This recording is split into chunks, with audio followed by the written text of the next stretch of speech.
Hi, I'm Dan Schmitt. I do a motorcycle racing TV show, Team Chicago Challenge. My email is teamdan45@gmail.com. My website is teamchicago.tv. We're at the EAA AirVenture. There's a lot of things going on. We're going to take a look at, they have classes to teach you how to, for people that build their own aircraft. That's one of the things the Experimental Aircraft Association got together to do. So we're going to looking at a couple of these classes. We're going to head over to the fighter town where the single engine aircraft are. We're going to talk to a couple of the owners of the aircraft. Got some guys testing an engine on a dyno. This is really amazing stuff. So let's check out what's going on at the EAA 2025. And don't forget my email, teamdan45@gmail.com. The EAA AirVenture is the largest aviation event in the world. It's also a huge camping event. There's a campsite on the southwest corner of the airport where people can pitch a tent or park their campers. On the north end of the airport, they can pitch a tent under their airplanes as we see the camping for hundreds of aircraft owners in this field on the north end of Whitman Field. The main gate is always busy. We will see many people crossing in to buy their tickets or to show their passes. Now, this event is not just for folks that own airplanes. There are thousands and thousands, maybe millions of enthusiasts for aviation. And I should point out the EAA was formed to protect the rights of all Americans to own aircraft and even to build their own. Hundreds of classes are held at the workshop area. Now let's listen in as we learn about sheet metal, rivets, shrink wrap, business, and taxes. So let's talk about our holes. We've already drilled some holes, and now we have to deburr them. Now why do we deburr a hole? When you have two sheets of metal together, you drill the hole together, you probably have some sort of edge. A burr is kind of like a sharp edge, maybe a protruding edge, and it won't allow the two pieces to lay flat together. You want the pieces flush together. So you got to get rid of that burr. In addition, if you have a burr, it could potentially start a crack at the hole, and then eventually you get a crack through the material, and obviously you have a structural problem with your aircraft, and now you're doing some major repair. So we want to deburr our holes. And you do that with different tools. And in the practical you have here is there's a cutter, and this little spinning handle. And you just spin it a couple of times, not a lot, and you just push a little. It takes the edge off. And you want to deburr both sides of the hole. So pretty much any hole has two sides. And you always want to deburr both sides. There's a couple of temperatures that I want you to remember. Okay, there's 250 and 350 degrees Fahrenheit. Okay, at 250, polyester fabric shrinks 5%. At 350, it shrinks a total of 10%. That's the maximum shrinking. If you go above that, 426, it melts. Okay, but let's say you go to about 400, it doesn't melt. The fabric will actually stretch back to where it came from without the capability of re-shrinking. Okay? Why am I telling you this? Because it can be a big problem if you don't shrink enough, or you go a little bit too high on the temperature because it'll loosen up. If, however, you've got multiple members and they all want to depreciate the airplane for tax purposes, one LLC does not work. Because now the LLC is a partnership for tax purposes. It's got to issue K-1s to the members, and the depreciation is uneven. It doesn't work. One partner sells their interest, it affects the other partner's recapture. So what you do in those cases is you have multiple LLCs. Repo owners want to use an aircraft for business use. At the EAA AirVenture, you've got a whole week to attend hundreds of classes, you could learn just about everything there is to know about building an airplane. And now we see one of the owners of this P-51 Mustang is inviting the general public to come up and see what it's like to sit inside of one of these P-51 Mustangs.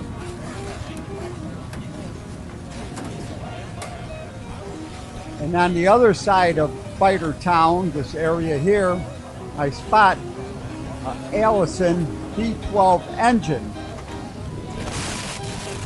We had the opportunity to talk to Paul Adams, who's going to tell us about building the stand and getting this motor running.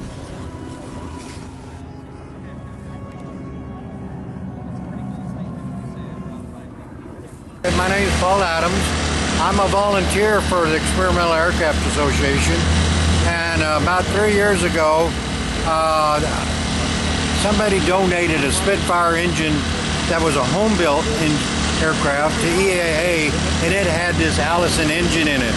Well, they took that Spitfire and hung it from the ceiling, but they couldn't put this much weight in it, so they took it out and then asked a bunch of us volunteers to build an engine stand and run the engine. So if you clean this engine up, were you part of the volunteers to take care of putting this engine as nice as it looks? Yeah, and there's 4 of us. We put a team together of 4 of us, and we designed the engine stand. We designed the fuel system, the water system, the oil system, everything, and put it all together on the engine stand. The instrument panel, we built that, and the instruments came out of the RV-8 that's hanging on the post out in front of the museum. Okay. We didn't have any much of a budget, so we had to, MacGyver ways to solve problems, and it was a fun project for the 4 of us, and then it is run flawlessly.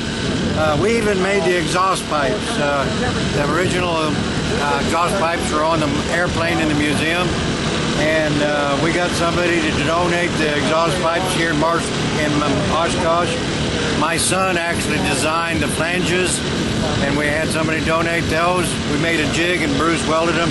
So the exhaust pipes, all 12 of them, or 24 of them, we made for nothing. Okay, so Allison's were V12 engine also, correct? Yeah, this is built in the USA, right?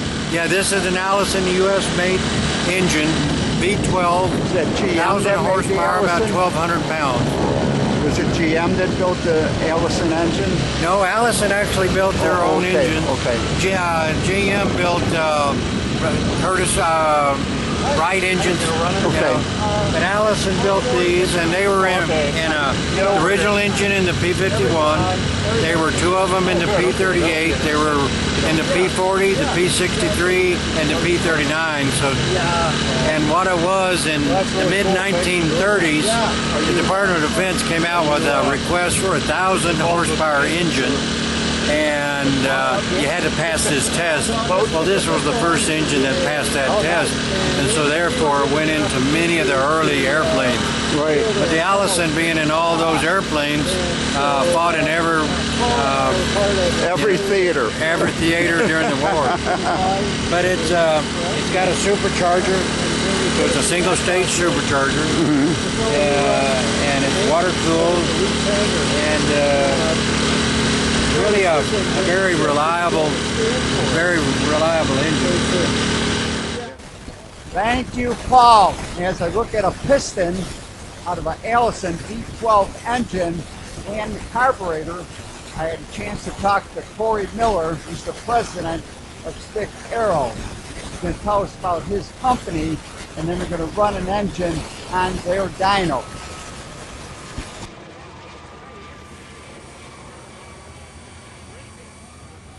Cory Miller is my name. Hear that all right? Yeah, what's your company? Strix Aero is our company. We overhaul airworthy World War II and vintage engines. We specialize in the Allison, getting into radials, high demand for those. We overhaul carburetors, and we have an engine monitor line that's custom to every engine we do, with wireless data transfer for maximum safety and access to the data. So check out our website, strixaero.com, and we're going to run this thing again.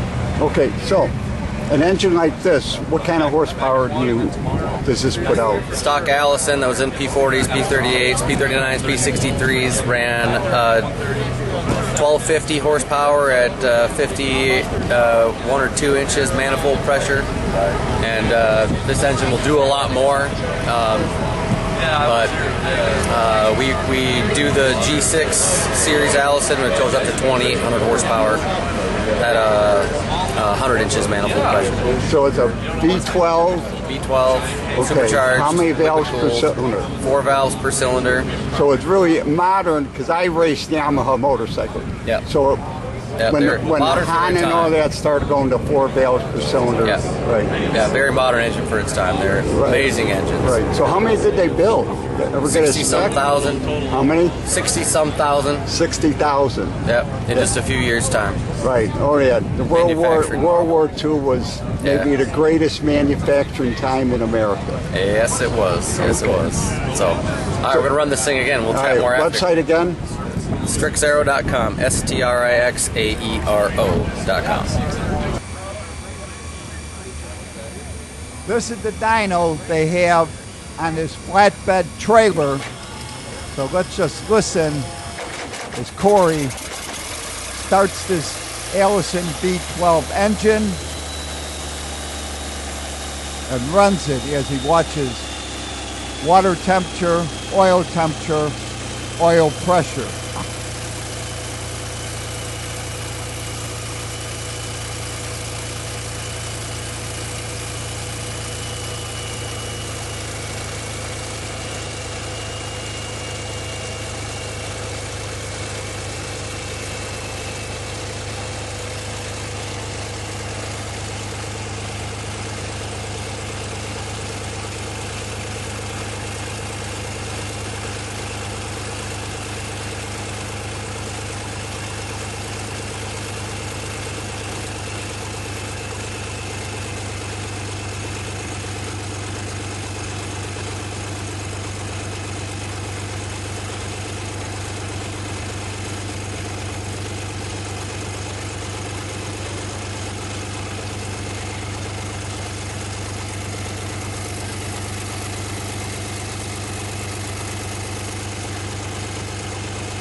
Thank you, Cory, for that great demonstration.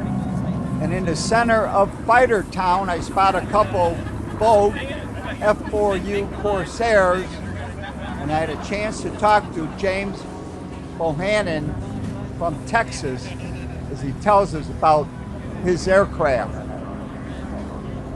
James Bohannan My son actually owns it, but we fly it. So tell me about We're it. out of Waller, Texas. And we've had this airplane about 8 months, been flying for the last 3 months. And it's a 1945 model FG1D Goodyear Corsair. Built by Goodyear. 'Cause Built by Goodyear. Corsairs were built by 3 different companies. That's correct. Okay. And this one here is pretty much like they flew off the islands when Pappy Boynton was flying this type of airplane out of the islands. But other than that, it never had any theater time as a trainer in Florida, and ended up back in the civilian life probably about in the mid 60s or early 70s. So you get to fly it. Oh, we fly. Yeah. I fly that. We have Glamorous Glen 3 we bought up, and T-28 and 2 T-6s from Texas. We all individually own the airplanes. Right, right. Not out of a museum, but we own the airplanes. And they all fly. They all fly. So how about the maintenance? How tough is the maintenance on this? Not bad at all. It's Pratt & Whitney, so it's a 2800. It's pretty dependable. So it's 18, two rows of 9, 18 cylinders. 2,000 horsepower. Right, 2,000. Take off, she's burning about 250 gallon an hour rate, and then cruise about 80 gallons an hour. So she's hungry. Waits for a fuel stop about every hour and a half. Yeah. Well, how much fuel can it hold? 241 gallons. Oh, so you- in the fuselage. Right. So And you can put 2 drop tanks under about 150 a side, so you Right. about 300. You can carry about 550 gallons of fuel. right, but still can't get very far. Yeah, you figure about climbs, you're getting about 100, 120 gallons, and then from there about 80 gallon an hour Right, cruise. right.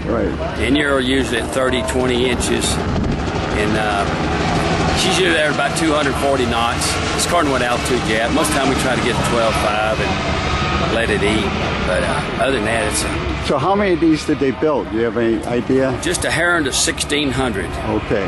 Most of them are vaults like these here. There's more like a Korean type theater, but yeah, that's about what they built in these. Right here under 1,600. Great. Yeah. Thank you. Thank you, James. And then I head over by Miller Field, a World War II reenactment camp, and I spot Matt Miller on his Harley-Davidson. So is this your Harley? Yes, sir. So what year is it? This is a 43, but it's a model 42. Okay. Yep. Harley made, it's the only year Harley made the same model for 4 years in line. So they made about 70,000 of them for the war effort, but most of them went relegated to this kind of thing, you know. Well, that's one of my stories I tell is Harley, like you said, sold probably 70,000. Indian only sold like 5,000. Yeah, So after the war, Indian went out of business in 53. They had a hard time, correct. Yeah, it kind of saved Harley too out of the depression and that. But Right. Well, the war saved well, everybody. you know why they bought it from Harley? It's because Harley supported it. So Harley went to the military and they said, well, we'll not only sell you these motorcycles, we'll also set up schools for the mechanics, and we'll set up rider courses for you at your bases. Right. So they had them come to Milwaukee. They had the main guys do the classes, and then they would go out to all the different bases, and then they would teach the courses out at the bases. So the government said, hey, free support, we'll take it. So, Right, yeah, that's how Harley got in. Right. No, good looking bike. Thank you. Got an authentic Thompson submachine gun? Yeah, that's the real deal. Keeps them all away. It's great. Thanks. Keeps me poor. Keeps you poor. Oh, right? yeah. Not quite like that thing over there, but So who owns the Jeep? that would be him. That's you. Okay.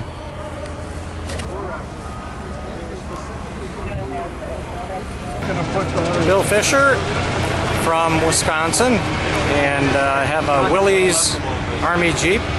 It's partial restoration, so it's meant to look the part. You know, dirty, beat up, nicked up.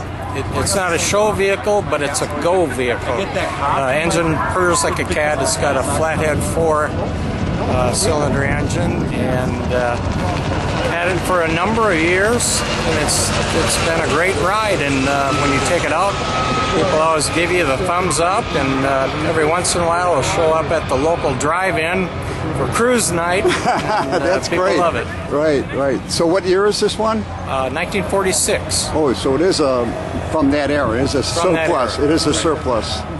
It's actually a civilian model, and it's been somewhat restored, but not a full frame-off restoration. Right. But you got it right On purpose. Did you rebuild the engine yourself, or No, I bought it in northern Wisconsin from a gentleman that used to ride it in the logging roads up north.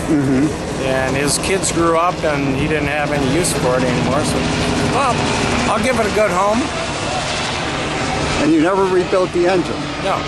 Wow, that's great. Thank you, gentlemen. Now, Miller Field is a World War II reenactment camp. They have gathered tents, guns, bombs, and vehicles from World War II. The folks here represent American GIs, British soldiers, troops from Canada. There's also troops from Australia, where the Australians fought side by side with the Americans in the Pacific Theater.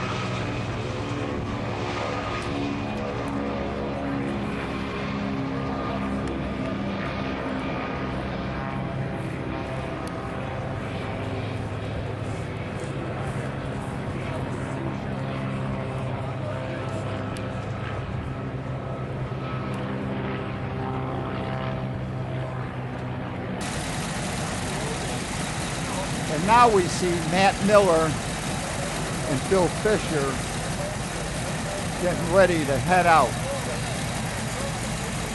They have to be very careful because there is plenty of foot traffic and vehicle traffic.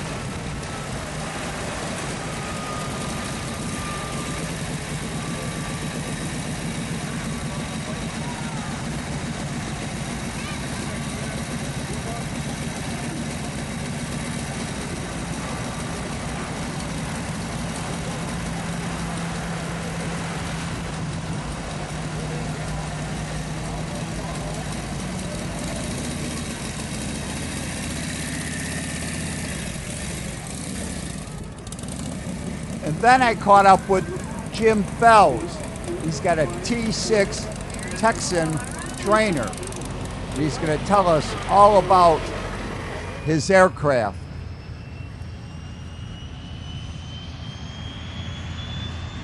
Hey, yeah, I'm Jim Sells from Atlanta, and I'm here at Oshkosh, Wisconsin, in a T-6 Texan. This model airplane was designed in the 30s and built in the late 30s and 40s to train the fighter pilots for World War II. You had to get good in this with an instructor in the back.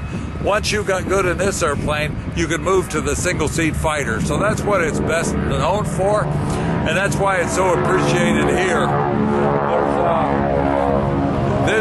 There were tens of thousands made, and now there's probably still 700 and up and flying, and we keep them maintained, and your caretakers, you keep it here for the next generation. But this was a trainer for World War II, and I'm proud to own it. I'm proud to fly it. So how long have you had this plane? I've owned this one for 5 years. I had a previous one I owned for another 5 prior to that.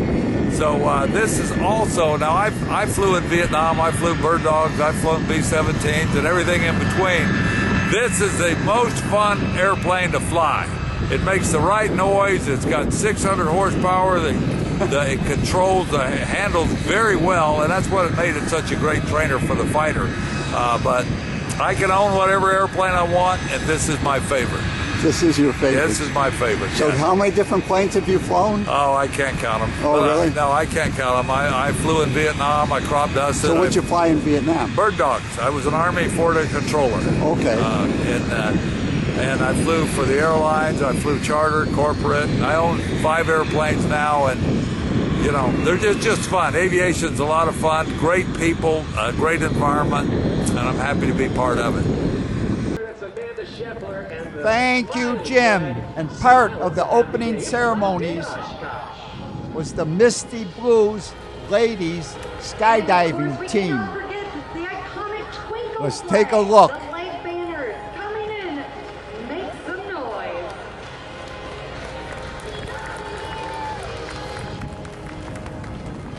Thank you, Oshkosh. We appreciate that. I know the Misty Blues appreciate hearing from you. That is absolutely exciting. We got 2 more to go, Brittany. This is one today on Monday, as we have our final 2 team members coming in with the twinkly flag banners. Again, they are here as a part-time fun volunteer opportunity, taking their hobby, their love, and bringing it here. So be sure to give them a wave as they touch down. Well, Brittany is our last jumper, makes her way to the ground. Come on, Oshkosh, give it up one more time for the Misty Blues as they conclude their performance here today. And Danny, it's my honor to hand it over to Mr. Danny Clisham.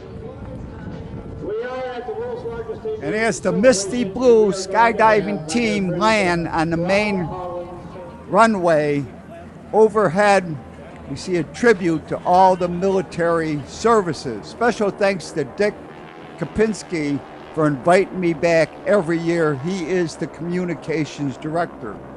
And join us in 2026, July 20th through 26th. Remember, go to EAA.org or EAA.org AirVenture for more information. EAA.org.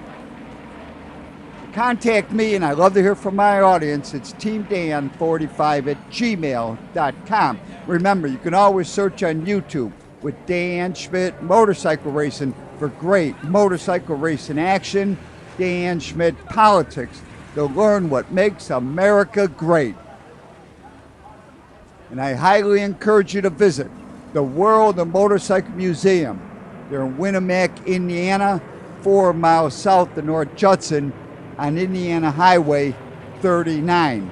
It is a great trip and a great collection of motorcycles, but give them a call first at 574-896-3172. And if you want to pick up your copy of the Team Chicago History Package, go to Rich's Yamaha in Lockport, Illinois. But give them a call first at 815-838-8130. Their website is richesyamaha.com. Pick up your package of the Team Chicago History. And if you want to learn everything there is to know about motorcycles, there's nothing like going to a swap meet. Here's a few dates: Woodstock, Illinois, Martinsville, Indiana, Woodstock, Illinois, Morris, Illinois, Shepherdsville, Kentucky. Go to walneckswap.com, walneckswap.com for more info. It is a great day to be in Oshkosh, Wisconsin.